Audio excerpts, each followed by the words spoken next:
treasure hunt today? Yeah, I think treasure hunting would be fun. We're gonna find some gold. Oh, gold. You might end up with gold fever.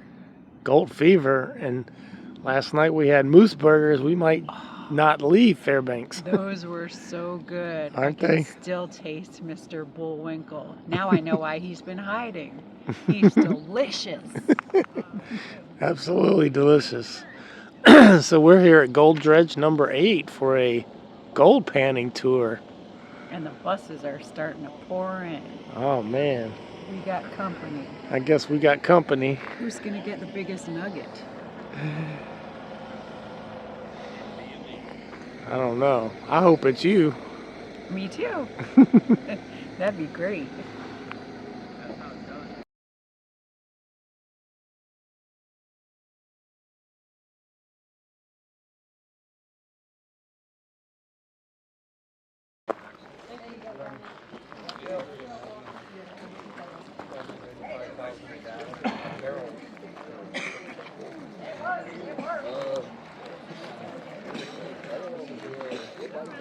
So we got here a little early this morning.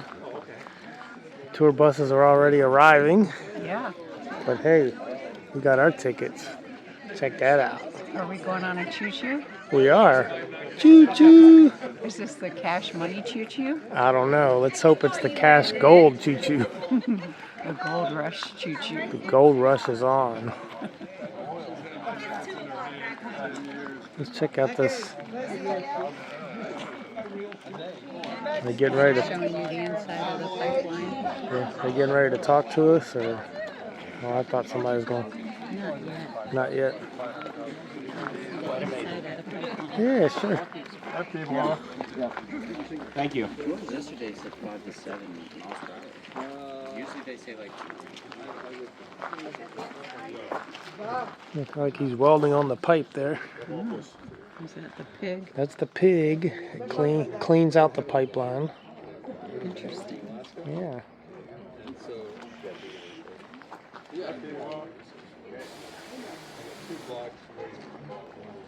Well, they're starting to file in over there.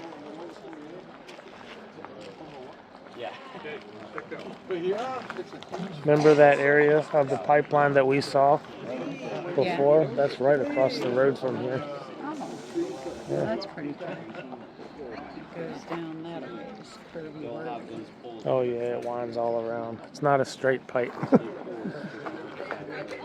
And it goes down underground too, and it comes back up. Well, who doesn't want a pipe that bends all over the place? That's a good pipe. I think it's bigger than a 2-inch pipe though. Absolutely. It's actually a 4-foot pipe, a 48-inch pipe. That's the pipe that the oil would flow through, and it's 48 inches in diameter. And then up there, that's a sleeve that's over the pipe. That is big. Yeah.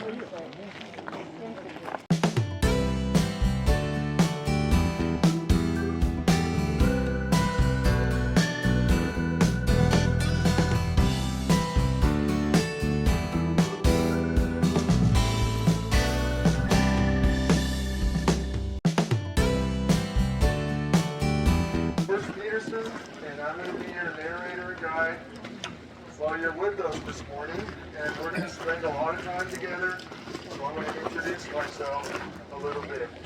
I have been living in Alaska for 30 years, and all 30 I have been right here in Fairbanks. Right now I live right downtown in an old log house on the Chena River. My wife and I have raised a son here. We are raising a 13-year-old daughter right now, and I have to say, gentlemen, if any of you survived the 13-year-old daughter, please tell me how you did it, because I need all the help I can get. But I love this town of Fairbanks, especially on days like this. I've been working on this property for 24 years. This is my 24th season here in Fox, doing what I love to do in the summertime, and I think you'll see that as we take this trip together. And that is be outside all day, every day in the Gold Stream Valley, talking about the history of this amazing place. And this 24th season at the Dredge and my 30th in Fairbanks will be my last. On May 20th, I retired from a long career teaching high school history here in Fairbanks, and my family and I are moving on to our next chapter. We're moving down to the sunny side of the mountains in northern Oregon. So it's a little sad for me, but I'm enjoying every minute that I have here in our last summer. Now, as we take this trip together, I am going to be giving you a lot of information, and it's sometimes a little overwhelming, so if you have any questions about anything I cover or anything else about Alaska, I taught Alaska history for many, many years here in town, and I'm happy to answer any questions that you might have. But we are going to start this morning talking about modern Alaska and oil. And you all are standing right next to or sitting directly underneath a small section of the Trans-Alaska Pipeline System, TAPS, and that is the pipe that is moving oil 800 miles right down the center of the state of Alaska from the producing wells up at Prudhoe Bay on the north slope at the Arctic Ocean down to the marine terminal at Valdez on Prince William Sound. In Valdez, Alaska, about 400 miles south of us, is the northernmost ice-free port in North America. And at the Valdez Marine Terminal, the Alaska oil that flows through the pipe is loaded onto big tanker ships and then brought to market on the west coast of the United States year-round. And as we stand here in early June 2024, just about 500,000 barrels of oil a day are flowing through that pipe. And just to clear things up as we get started, there are not actually barrels lined up one next to the other. Around the Valdez, that's a measurement of crude oil, 42 U.S. gallons per barrel, so 500,000 barrels a day is a lot of oil moving. The pipe itself crosses three major Alaskan mountain ranges. The Brooks Range to our north, the Alaska Range to our south, and then the Chugach Range on the coast down by Prince William Sound. And the oil is moved up and over the mountains by big pumps. There are 4 big jet turbine diesel-powered pumps in operation right now moving the oil. It's moving at about 5 to 7 miles per hour, so it takes about 10 days for a barrel to make that 800-mile journey. The pipe that's actually moving the oil is down here to my right. This is a section of actual pipe. It's a 48-inch diameter, little over half-inch thick steel pipe, and that's where the oil is actually flowing. On the main line, that pipe is covered by a thick layer of insulation, and then on above ground sections, that metal coating is clamped over the insulation to protect it from the weather, and that is why you cannot hear or feel the oil moving through the pipe. It's under that layer of really dense foam. The company that designed, built, and maintains the pipe today is the Alyeska Pipeline Service Company. Their name is on the plaque over to my right. Alyeska built this pipeline between 1974 and 1977 at a cost of $8 billion US. Most expensive private construction project ever undertaken up to that point. And when Alyeska built this line, their preferred method of construction was to bury the pipe underground. Relatively simple and cost effective to dig a big trench, do some preparation work, weld the pipe together, insulate it, and then bury it. 480 miles of the line are buried. If you look over to my left, you can see very clearly the pipe cut underground right here on the Dredge 8 property. And if you look up to my right, you can see a big cut in the hillside. That's where the pipe is buried as it comes down the ridge and into the Gold Stream Valley. So 480 miles buried, leaving the remaining 320 miles elevated as we have right here because of permafrost. Alyeska could not bury this pipe in the permanently frozen ground because the pipe puts out heat. That oil comes from deep underground up north, and it comes out hot at about 120 degrees Fahrenheit. And even through the insulation, the oil puts out enough heat that if the pipe were buried in permafrost, it would melt the ground all around it. That ground would settle unevenly, the pipe would potentially sink in, break, and cause major problems. So the pipe is elevated in permafrost conditions up on these supports that are called VSMs. Those are vertical support members, and there are just over 78,000 individual VSMs holding up the 320 miles of elevated pipe. And those VSMs are in place to keep the ground underneath the pipe frozen and stable all year round. And if you look closely at the individual VSMs, you can see that the pipe itself is not attached to that support. It is free to move. The ground underneath the pipe shakes because of earthquake activity. That pipe will freely slide back and forth on top of that VSM. This entire line above and below ground is engineered to withstand, without any damage, a sustained 8.4 magnitude earthquake. And in my, in all my years here at the dredge, I meet people from all over and all kinds of occupations. And believe it or not, earlier this week I had a Teflon salesman here. And I've never seen someone so excited about Teflon because he sold that Teflon to Alyeska that he is in the city. He took 50 pictures of the Teflon. Now, inside the pipe, down here to my right, through the cutout, you can see what looks like a big orange and brown rubber missile. And that is a pig, and that is a cleaning device. Alyeska can insert those pigs into the main line at pig launching stations, and once it's inside, oil pressure from behind, over 1,000 pounds per square inch, will push it forward, and as that pig moves, it's going to scrape off the inside wall of the pipe. And that needs to be done because as the oil makes its long journey to Valdez, it leaves behind two petroleum products that build up on the pipe wall and eventually impede the flow of oil. And those two products, I think, are familiar to everyone here. They are paraffin wax and petroleum jelly.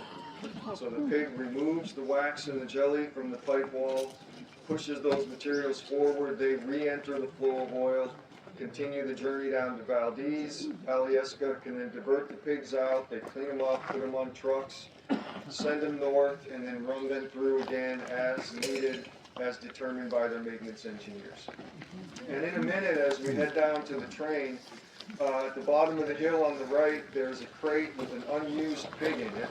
That is from the Alyeska yard. I'm not sure why it never went into service, but it ended up at an Alyeska surplus auction.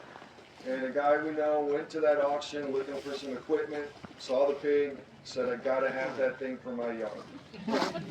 Brought it home. What did his wife say? Get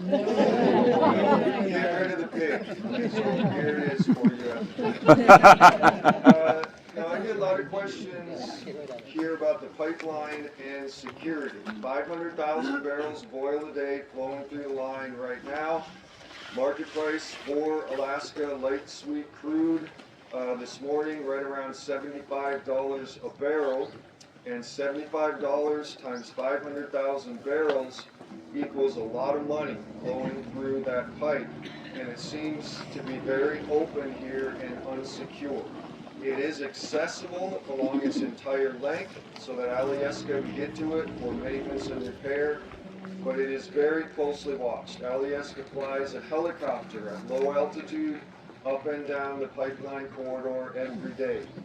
Ground patrol is constantly traveling along the line, and then the pipe itself is monitored internally and externally with a whole variety of sensors So Alyeska always knows in close to real time what is going on inside, outside, and all around the pipe.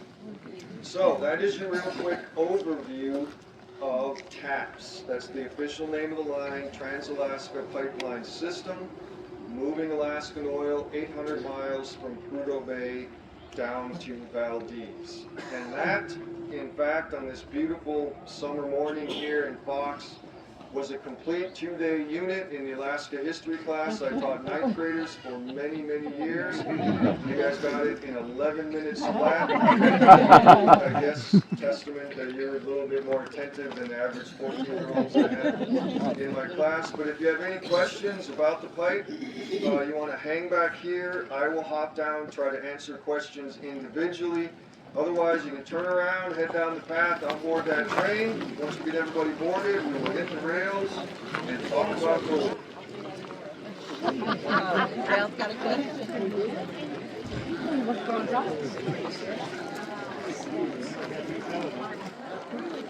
Pretty neat. A lot of history. I like history. Oh, yeah.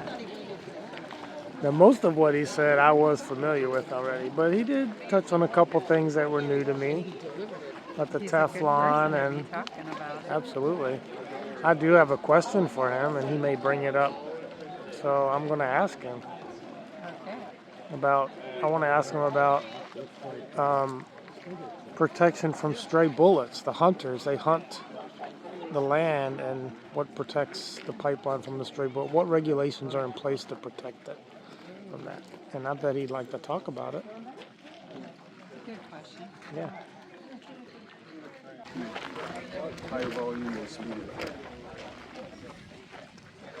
So what protections are in place for hunters? I know there's a lot of hunting.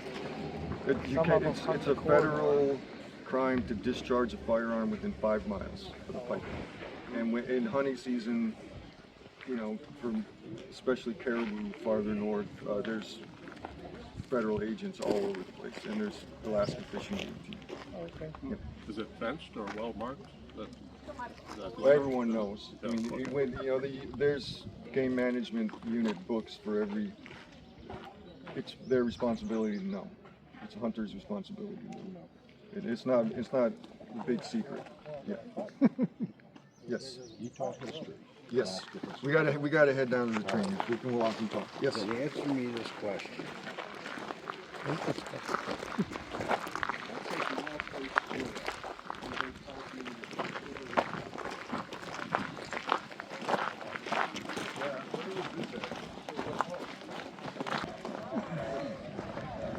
Looks like it might take a little while to board, huh? I think so. And the sun's coming out. It's so beautiful out. It really is the perfect day.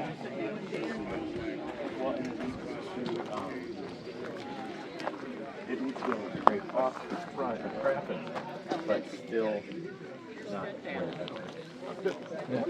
It does. Okay. So that's what this is. It's like Oh, that makes it rotate. Makes to it have spin, an angle. yep. Yeah.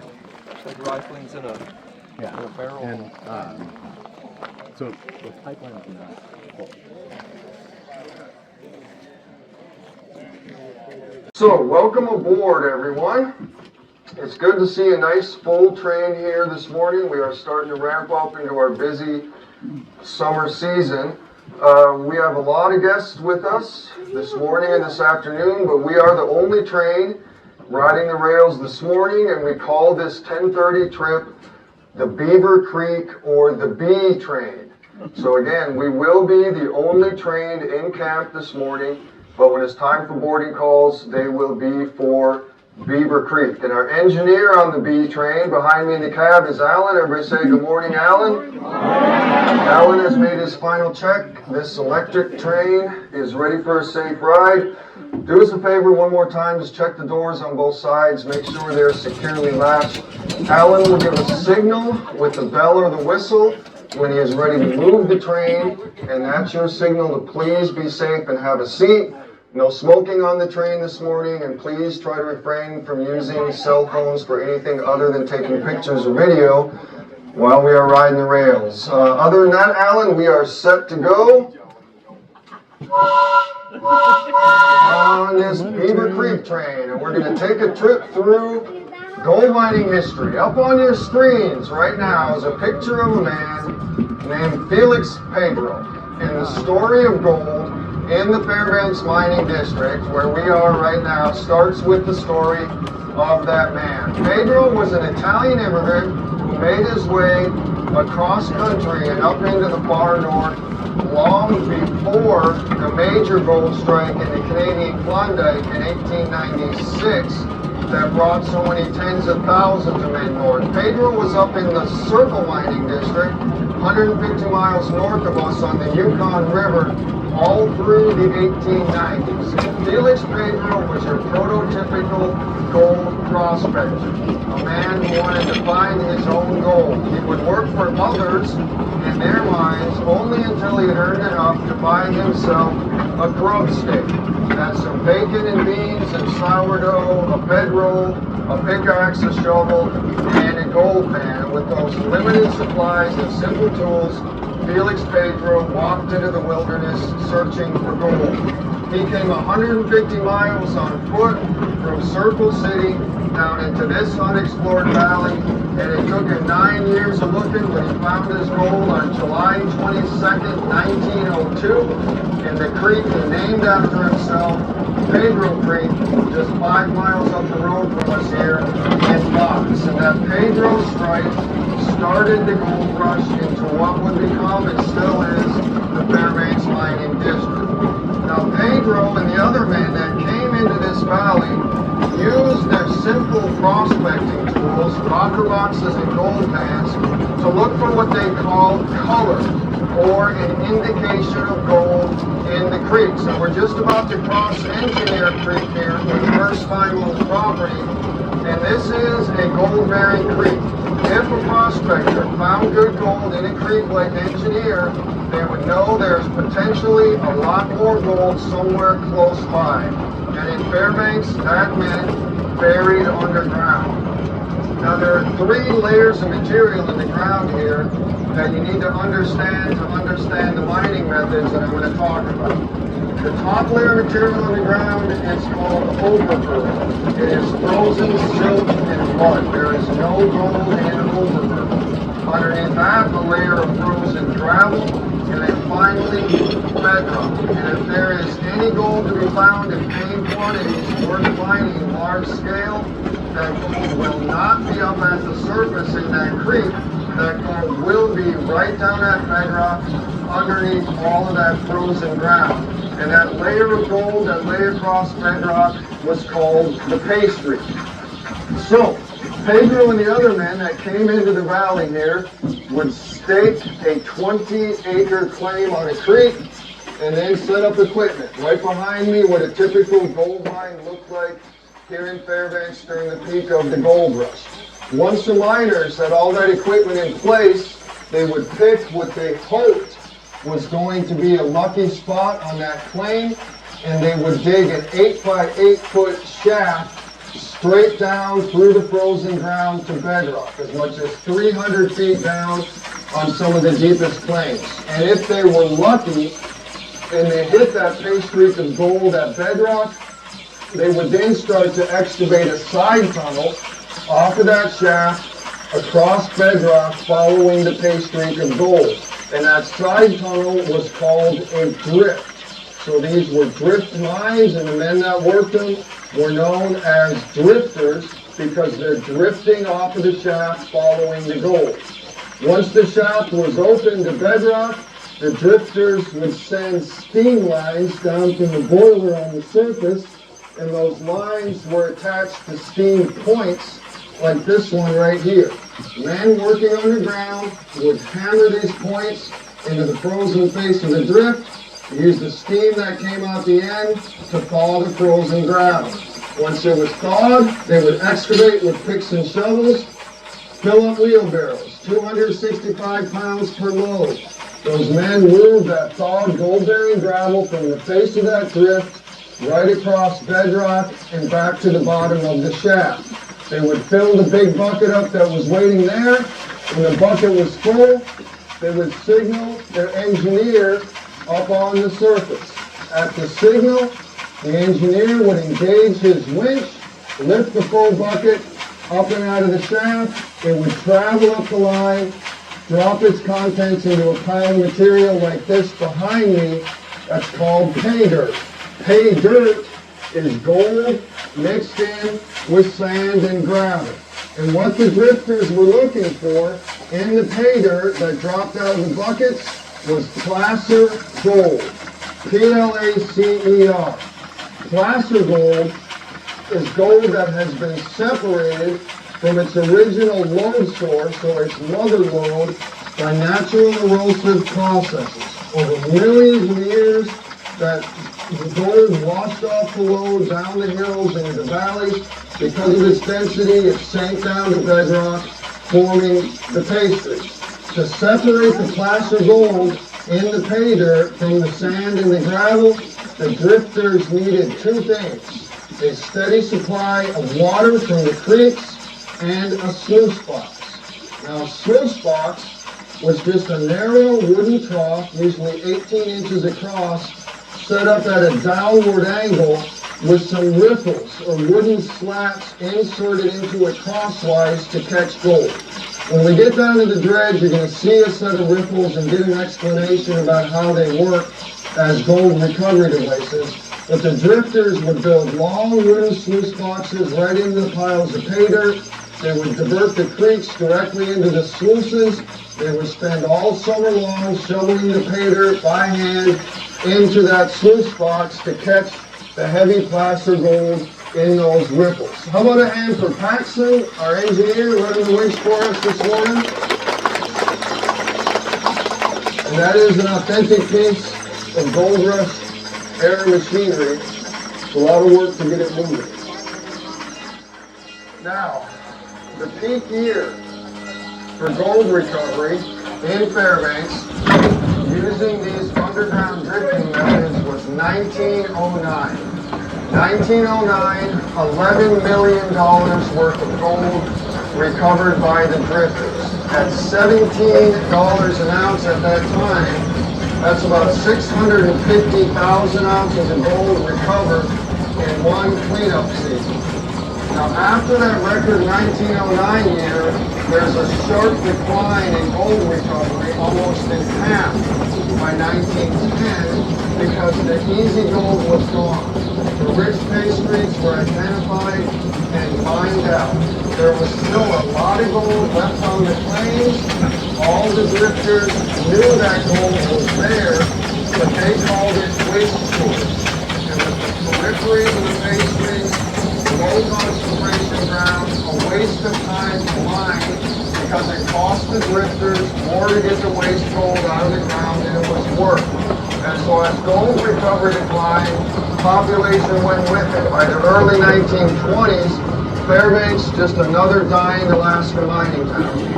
And what saved this town from disappearing was the dramatic shift in the early 1920s from the small-scale underground drifting methods to large-scale mechanized corporate finance mining.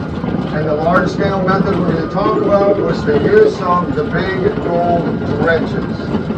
Now, the company that owned and operated the dredges here was the Fairbanks Exploration Company. We called them FE. FE came into town in the early 20s, and the first thing that company did, test the ground for gold. They drilled thousands of holes across plains. They took core samples right to bedrock, determined enough waste gold was present to make a profit if the claims were worked efficiently on a large scale. And FE began preparations to do that by acquiring 34,000 acres of gold claims here in Fairbanks. And once they controlled that 34,000 acres of ground, FE turned to infrastructure work. They had to have two things in place to dredge this ground to gold: power and water. Now, FE needed power because all 8 dredges in their fleet were electrically driven machines. To power the big electric dredges, FE built their own coal-burning power plant downtown Fairbanks, sent 2,300 volts of electricity electricity out to all their dredges. To get the huge amount of water required for dredging, FE could not rely on local creeks, so they built their own water supply. That's up on your screen right now, and that water supply was called the Davidson Ditch. That ditch was a series of open trenches and big pipes that moved an entire branch of the Chattanooga River 90 miles. And the gravity-fed ditch, no pumps involved, deposited that Chattanooga River water millions of gallons a day here in the Gold Stream Valley. Now, once FE had water and power in place, they could begin ground preparation work to get ready for dredging.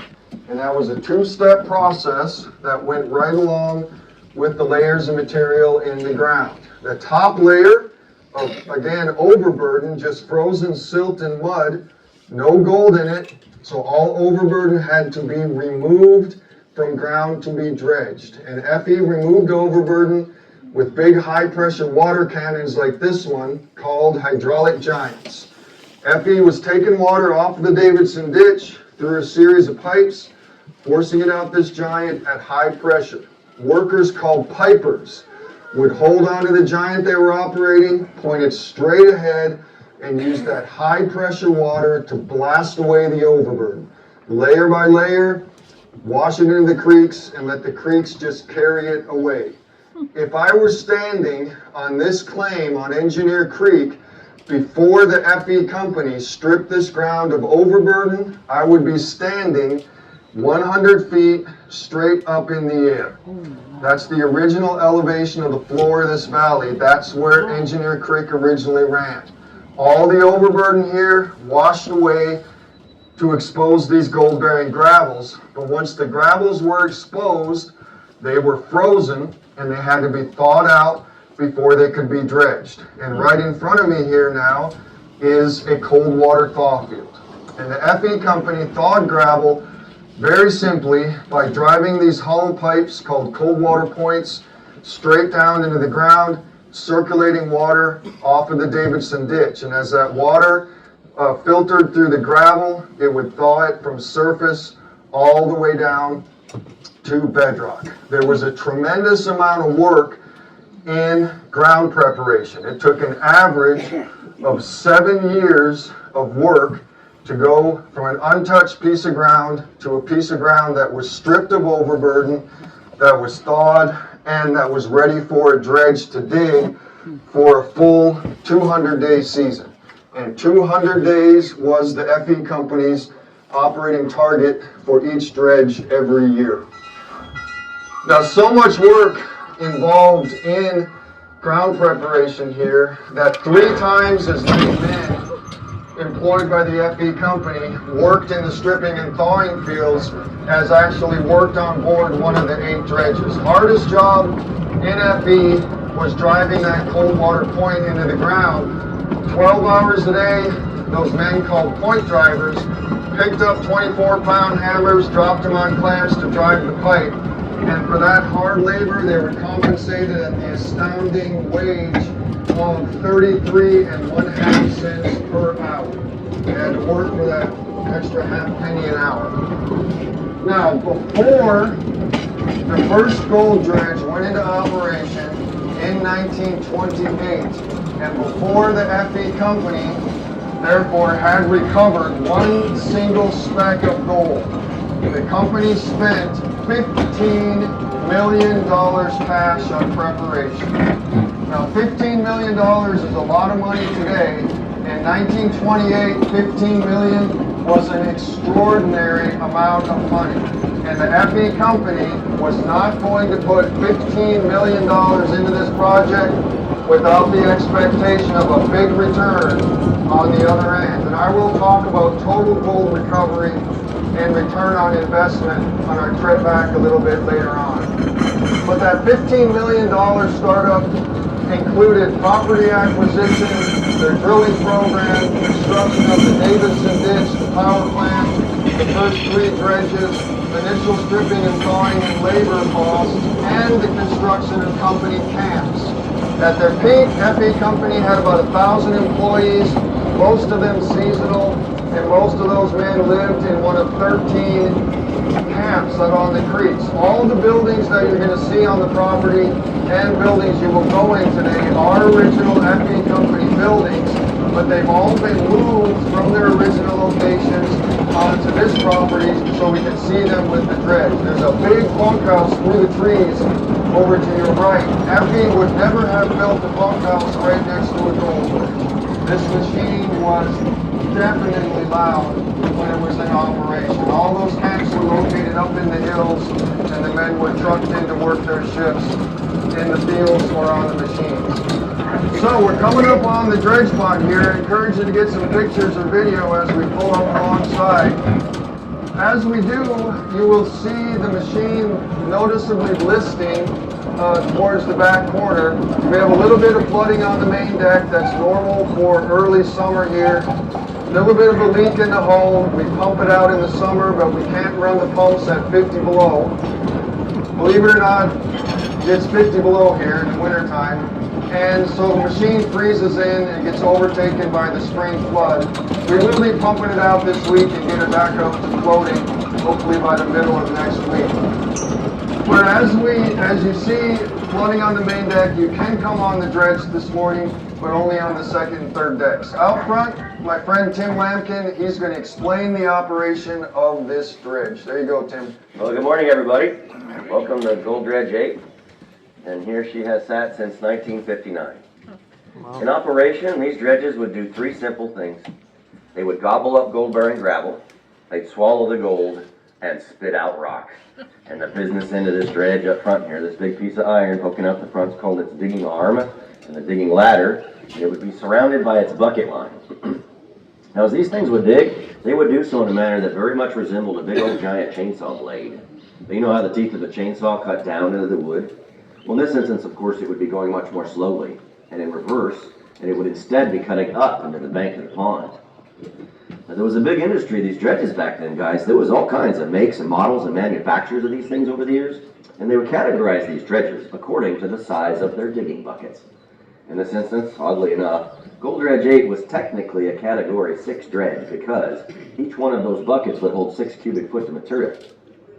The smaller dredges manufactured over the years were number 2s or 3s, which is to say 2 or 3 cubic foot per bucket. The big boys were number 10 cubic foot per bucket. The Gold Dredge 8 had 68 of these number 6 digging buckets in her digging ladder in a continuous feed, 24/7. Top speed of that bucket line was about 22 buckets a minute.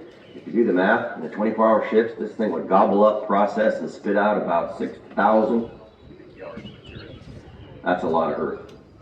As each one of those buckets would scoop up a load of gold-bearing gravel from the bank of the pond, each one would then clunk and clang its way up the top of the digging ladder, depositing each load into the mouth of the dredge called its hopper. At this point, I'll pause a moment to turn your attention to the TV screen. I believe Alan has queued up there for us an animation that'll be looping several times to help illustrate to you what I'll be describing here next. So as that material would go into the hopper, it would then get swallowed down into the belly of the dredge, into what was called its trommel. Now, if you're not acquainted with a trommel, imagine it's just like the inside of your washing machine in your laundry room, but the inner basin of the washer, the part that's all perforated full of holes. But this one was scaled up huge. It was 6 feet in diameter, 36 feet long, opened at both ends, laid down at an angle, and slowly rotating as it would roll, wash, and tumble all that rock and gravel while simultaneously blasting it with 9,000 gallons of water a minute. Now, they would swap out sections of that trommel wall and vary the size of the holes in that trommel wall. The smallest holes they were using were 3/8 of an inch in diameter. The biggest holes were 1 5/8, say about the size of a golf ball. So anything bigger than a golf ball would get rolled, washed, and tumbled, and then conveyed and ejected out the back as tailings, as washed rock. Meanwhile, anything smaller than a golf ball would eventually fall through one of those holes in that trommel wall and land into a series of 16 sluice boxes waiting immediately underneath that trommel to capture the gold. Now, this is a placer mine. Placer mines require a lot of water and a sluice box of some fashion. Sluice boxes are big gold traps. That's what they're designed to do. And the two most important components to any sluice box are the designs of what are called its riffles and of its matting. I pulled a small section of riffles from the dredge. These are what are called angle iron riffles. They're even commonly used in modern-day placer mining operations Literally pieces of L-shaped angle iron in a variety of sizes. In this instance, we're looking at 1-inch angle iron welded together in a manner I suppose kind of resembles a ladder as it stood up like this. But they're designed to be laid down at a slight angle such that as the water flows over the riffles, the water's obstructed and it's kicked up a bit.